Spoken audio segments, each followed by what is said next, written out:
She's finally been announced. Jubilee, aka Sparkle Fingers, has finally been announced, and there's some interesting stuff going on here. A lot of this preview, right? This is just a hero preview. She's only just been announced. We haven't played her yet. In case you're watching this video much later on. So a lot of this preview is going to focus on solo stuff. There's a few multiplayer things, which is kind of interesting with it. We'll get into that later. But solo is what we're going to primarily look at. And this also confirms what I've been saying on this channel for a while now, that they are going to slow down the release schedule of Marvel Champions. So if you haven't known that, it's because you're probably not subscribed to the channel. So go do that, right? Go hit the like button, hit subscribe, turn on notifications, all that fun stuff. Let me know down in the comments if you agree with my assessment or not. Let me know what you agree with or disagree with Jubilee or other ideas you may have. I'm always interested in reading all that stuff. So yeah, we'll talk a bit about that with the release schedules at the very end. But let's go check out her cards. First thing really quick, if you have not joined the D20 subreddit, make sure you do, right? Links down below. Same with the Discord. Go join both those things because they're really fun and really cool. So this is the Jubilee announcement article, shopping spree. I'm not going to read all the text. So we usually in the past have read this text before, and I sometimes miss cards. So we're just going to look at the cards, right? We're not going to read all the text. You can read the text. I'm not going to do that. So anyway, let's talk about the hero side first. She's Jubilee's a 1/1/2 stat line. She has 5 hand size, 9 hit points, right? 9 hit points is very reminiscent of how most of the X-Men are, the lower hit points amount, which is interesting, but it's fine. So her thing is that it allows her to exhaust Jubilee, or her special ability, exhaust Jubilee, generate a wild resource, which is pretty interesting, and how that works. And you'll see why in a little bit, but that's cool. Jubilationally, alter ego side, 3 recovery, goes up to 6 hand size. Her action is to search your deck for the shopping spree player side scheme and put it into play. So you can get this card out right away. Now, what does this card do? 0 cost event, or 0 cost player side scheme. Threat cannot be removed from this scheme by heroes or allies. How do you remove threat then? Well, it's an alter ego action. Exhaust your identity, remove 1 threat from here. Any player may trigger this ability. When defeated, and there's only 2 threat that's on there, the player who defeated this scheme searches their deck and discard pile for an item card and puts it into play, which is kind of interesting. For multiplayer, I think this works a lot better. For solo, it's like you'll probably put it out there and probably do it randomly, but it's not like a huge thing for solo. I don't see it yet, at least. Maybe it will be. Maybe there'll be cards that will interact that we don't know about that will allow this to happen easier. But as of right now, this feels like a card I'll put out there and like, maybe it works the way I want it, and maybe it doesn't. You know what I mean? So we're going to look at her item cards. The first one is her coat. It's a 2 cost upgrade. Jubilee gets +1 thwart. And again, she was a 1/1/2 stat line, so this should push her to a 2/1/2 stat line. Now, after you play a thwart event, exhaust Jubilee's coat and choose a scheme. Remove 1 threat from that scheme for each different resource type used to pay for that event. This is, you're going to see right away, this is what makes her so interesting, is she wants different resource types to do things. And it's pretty interesting how it works with her events and whatnot. Like I said, we'll get into it in a second. But this is kind of really cool because, again, you can remove 1 threat from that scheme for each different resource. So even if you used a 1 cost thwarting event, right, and used one resource, it would still remove 1, right? So because you just use 1, that's different than the rest of them. So it's kind of cool in how that works, that like it bumps up all of her thwarting event potential, right? It increases all of it, which is kind of cool. So she also has her sunglasses, 2 cost upgrade. Jubilee gets +1 attack. After you play an attack event, exhaust Jubilee's sunglasses and choose an enemy. Deal 1 damage to that enemy for each different resource type used to pay for that event. Again, you can do at least 1 more, which is really cool. This is actually a really neat idea and how this works. And it's gonna be fun to kind of figure out different ways we can mess around with this, right? Now, right now, these cards are labeled 3 and 4 out of 15, and I was wondering if there'd be other item cards, but I do not think so. The Maul is 2, her ally is gonna be 1, and then 5 is gonna be this card. So it looks like she only has 2 item cards, and this is why I say, like, I don't know if I'm really 100% for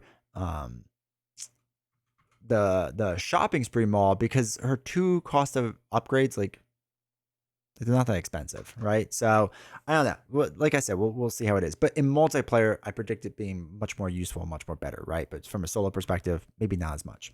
All right, so her attack event is a superpower, 2 cost event, Firecracker. Deal 4 damage to enemy. Okay, that's fine. But if you pay for this card using 2 different resource types, stun that enemy. Stunning and confusing enemies is huge for solo. Obviously, it's much tougher against stalwart. It's impossible against stalwart. But steady villains is much tougher, right? So like that's gonna be her kind of her weakness moving forward. But any enemy you can stun or confuse, she's gonna be massive at it, and we'll see. So cool card, like how it works with 2 different resource types. Flash of Light, remove 3 threat from a scheme. If you pay for this threat using 2 different resource types, confuse that enemy, which is crazy. Again, this Firecracker is an 8 out of 15. This one's 9 out of 15. I'm going to assume Firecracker is 7 and 8. There's at least 2 attack events. Maybe 6, 7, 8, right? Possibly. And then Flashlight would be 9, 10, 11, 12, 13, 14, 15. And I think we're still missing 1 in there or something. But anyway, that's what that's going to be. So the reason I talk about 5 is a 3-cost event, Blinding Flash, choose X enemies, where X is the number of different resource types, the 4 are out there, used to pay for this event, stun and confuse each chosen enemy, which is a bonkers card, right? This is just an absolute bonkers card in the way that it works. Super strong. I'm going to assume there's only 1 of these in the deck, maybe 2 at best. Maybe it's the 5 and 6, and then the attacks is 7 and 8. I don't know. But just super strong card to be able to do this. Love it. Absolutely love it. So this is where her resources and how you're going to pay for 2 different types, right? So this is an energy and a mental resource. This one's an energy and a strength resource, and this one's a mental and a strength resource. So she's going to have 3 doubles in her deck with 2 different resources listed on them, which is pretty interesting in the way that it works, and is going to help her kind of power like most of her kit. Now, the rest of it, if you have a 2-cost event, right, you can exhaust, where is she? Jubilee, and then you just use a regular like card as a resource, right? Because you have a wild resource that can generate to anything, and then you just use something else, right? So there's gonna be a ton of different ways to work, use her to get her to work. I'm pretty excited honestly for all of that. So then it goes into her build's gonna be a justice build, which I love justice, and there's gonna be some good justice stuff you can do with her, but I think she's gonna work better in another aspect, and we'll talk about that too. So Husk is a 4-2-2-3 stat line. When Husk uses a basic power, spend up to 3 resources. If you spend at least 1 energy, Husk gets +1 attack for that power use. Mental, you heal 1 damage from Husk, and strength, you ready Husk after this use. So this is really strong. Like this is potentially really strong. So I definitely like this card a lot. Really, really cool. Chamber is another 4-cost ally. They're really making allies expensive nowadays, but that's good because we've had a lot of cheap allies, so it's cool to get some interesting expensive ones. 4-2-2-3 stat line. Chamber takes -1 consequential damage after he attacks a confused enemy. Again, Justice is leaning a lot into confusion recently, so this is pretty cool that this card also leans into that. Disguise is a 1. Does anyone believe that's not Wolverine? Right, that's a terrible disguise. It's a 1-cost upgrade. Play under any player's control, max 1 per player. Exhaust disguise and your identity. Remove 2 threat from a scheme. Okay, I have to think about it. If I really like this card or not, but on the face of it, I don't think so. Waylay, 3-cost event. After your hero thwarts, deal 4 damage to an enemy. Okay, that's not great, but 7 damage instead if that thwart removed the last threat from the scheme. Yes, please. That's a huge attack card. That's absolutely awesome. This is a justice card I see being used like a lot. I really like this card. 3 steps ahead, 3-cost event. For each different resource type you use to pay for this card, choose a scheme and remove 2 threat from it. Definitely not bad as long as you can, pay with different resource types. Multi-talented is a pretty interesting card. 3-cost event. If you pay for this event using at least 1, and then strength resource, deal 2 damage to enemy. Mental resource, remove 2 threat from a scheme. Energy, heal 2 from your identity. Pretty cool in the way that works. Now, Wolverine is her signature ally. 4-1-3-4 stat line. 2 consequential damage on the attack side. Wolverine's attacks gain piercing, which you love to see. Response: after you change to alter ego form, heal 3 damage from Wolverine, which is pretty cool that you're going to be able to build him out, potentially make Wolverine your sidekick, right? Well, getting the sidekicks when that card actually comes out and all that fun stuff, but it's pretty cool, right? It's a pretty cool card and how that's going to work. So I am a fan of this card and being able to basically heal Wolverine anytime you choose to go to alter ego or forced to go to alter ego. I think it's going to lead to some interesting Voltron builds if you're playing leadership or if you're playing multiplayer. I think you could do a lot here with Wolverine because an ally that's swinging 3 is kind of crazy. Now, her Generation X player size scheme for Justice, I really like. 0-cost player size scheme. Each X-Men character gets +1 thwart while making a basic thwart against this scheme. Awesome. When defeated, each player may search their deck and discard pile for an identity-specific event and add it to their hand. Yeah, that's a bonkers card, right? That is a pretty darn good card, especially its deck and discard for identity-specific events. It lets you like really gear up for those pushes. That's amazing. And a lot of good X-Men have 2 threat removal, and now it gets basically a 3, so they clear it out with Justice. Well, for solo they would. For multiplayer, obviously, it'd be a little bit tougher, but still, it's a bonkers good card. Unlikely Duo is a team up between Jubilee and Wolverine, which I'm hyped for. 2-cost event. Confuse an enemy. Yes, please. And deal 4 damage to a confused enemy. Yeah. Okay. That's pretty good.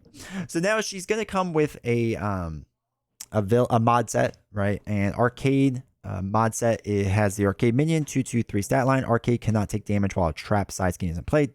When revealed, discard cards from the top of the encounter deck until a trap side scheme is discarded and reveal it. I like the Austin Powers meme. Once again, we over on twitch.tv/G20 Woodworking make a lot of Austin Powers jokes. I see what Fantasy Flight is doing. First with X going to give it to you. Now with sharks with freaking laser beams attached to their freaking heads. I know what they're doing. When revealed, resolve the when defeated ability on each trap side scheme as if you defeat it. If no abilities were resolved this way, discard cards from the top of the encounter deck until a trap side scheme is discarded and reveal it. Okay. Welcome to Murder World. 2 threat, hinder 1. When defeated, the player who defeated this side scheme takes 2 damage, and it has extra bad cards that come out. Great. And Arcade's Funhouse, hinder 1 again, 2 threat on it. When defeated, the player who defeated this side scheme is stunned. If they were already stunned, they discard an ally or upgrade they control, and it comes with a boost icon. It's pretty rough. And then finally, Hall of Mirrors. That's another trap card. Again, same thing, 2 threat. 1 hinder. When the player who defeated the side scheme is confused, if they were already confused, place 2 threat on the main scheme. Comes with a crisis icon. And then you go back to the very beginning. Now, one of the important things to note here is that with her focus on different resource types, blah, blah, blah, doesn't really matter. Look forward to battling the Force of Apocalypse with Jubilee at your side when the Jubilee Hero Pack launches in July. So that is a bit later than what Iceman was. So unfortunately, that's going to be the case. They're spreading out the releases a little bit, which we kind of predicted on this channel was going to happen. So obviously with the Justice cards, right? There are some key things, and there's probably more cards. I'm just pulling a handful. But upside the head, 1-cost event. After your hero makes a basic attack and damages the enemy, confuse the enemy. There's ways to confuse and stun, but if you already have a confused enemy and you want to stun the enemy as well, upside the head may make sense for you. Float like a butterfly is a 2-cost upgrade. Playing it under your character. When a character you control makes or attacks a confused enemy, which they should be with Jubilee, increase the amount of damage that attack deals to that enemy by 1. Strong card. Also, Scare Tactic, 1-cost event, deal 3 damage to a confused enemy. So that's all really strong and really good. I actually think I kind of want to run her in leadership. And the reason being is because of this card right here, Beast. 4/2/3 stat line, but after Beast enters play, search your deck and discard pile for a resource card and add it to your hand, right? She already has the double resources that I want to use.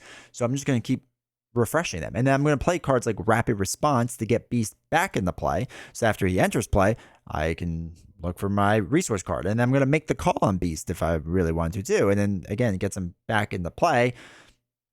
And then I just keep getting the resources, right? So that's kind of my rough idea with her is I think Justice she'll be good. I think Leadership she might be actually like bonkers good. So like I said, make sure to go down into the comments. Let me know your thoughts about Jubilee. I think she looks good. It's always weird with heroes that are focused on stunning and confusing because they've done so much stalwart and steady recently, but they are backing off of that a little bit. So that's obviously where her strength's going to be. It'll be interesting to see how she works when she doesn't have access to like being able to stun and confuse enemies, right? If they're stalwart enemies, how is she going to do against some of the hardest villains out there? I think that will be interesting to see. I'll be kind of curious about that. She could probably still work pretty well, but like I said, it'll be interesting to see. So, but I'm excited for her. I mean, it's definitely a unique vibe, a unique feel. I'm pretty hyped for it. So again, let me know down in the comments what your thoughts are, what you like about her, what you don't like about her. We don't really talk about much about multiplayer, but with the whole shopping spree thing, I think it'll be interesting if it helps like other allies build out to get those cards kind of going, like their item cards. So kind of hyped for her. Like I said, let me know down in the comments what you all think. Like, subscribe, all that fun stuff, and I will see you all next time.